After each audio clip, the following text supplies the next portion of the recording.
ဘယ်အရာမှမမြဲဘူးဆိုတဲ့အသိစိတ်လေးဟာ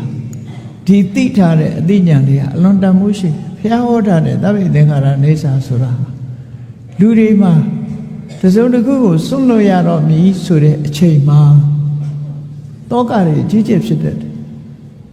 တောကဥပမာမဲ့ကိုယ်ဘဝကိုစွန့်လွတ်ရတော့မဲ့အချိန်ဆိုတဲ့အခါမှာဒီအတိလေးနဲ့ဖြည့်ပြောင်းကြတယ်လေဒီအတိလေးနဲ့ဟိုသင်္ခါရဆိုတော့မြဲတာမှမဟုတ်ဘူးမြတ်စွာဘုရားကိုယ်တိုင်ကလည်းတန်ကုတ္တိထလပ်ပါ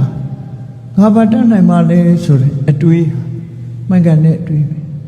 တဘာဝတရားဆိုတာဖြစ်ပြီးရင်ပြတ်မှာပဲငါဘာတတ်နိုင်မှလဲဆိုတဲ့အတွေးနဲ့မိမိရဲ့တောကဖြေလျှော့နိုင်တာဖြစ်တယ်ပေါ့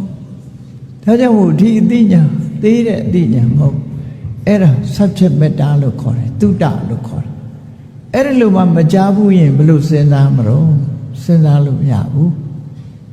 နောက်ဆုံးမှာနော်ဒေါသကိုမေတ္တာနဲ့ဖြေဖြောင်းရတယ်လောဘကို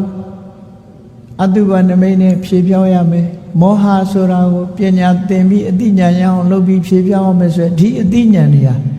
တမိုးရှိတဲ့အသိဉာဏ်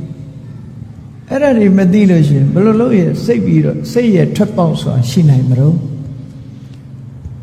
ဘုရားဘာသာဝင်မဟုတ်တဲ့ပုဂ္ဂိုလ်တွေဟာစိတ်ရဲ့ထွက်ပေါက်ရှာမရသည့်အတွက်ကြောင့်ကိုယ့်အကိုတတ်သိတဲ့ပုဂ္ဂိုလ်တွေအများကြီးပဲနော်စိတ်ဖြစ်စည်းမှုကိုဘာနဲ့ဖြေပြောင်းအောင်မှမသိဘူးတကယ်စိတ်ဖြစ်စည်းလာပြီဆိုရင်မြတ်ဗုဒ္ဓရဲ့တရားထွက်ပေါက်လေးတွေပေးထားတယ်ပေါ့ဘုရားဘာသာဝင်တွေဟာဆင်ញင်နိုင်တယ်အဲ့ဒီဆင်ញင်နိုင်မှုဆင်ញင်မှုအကြောင်းတရားလေးတွေကိုတုတ္တလို့ခေါ်တာ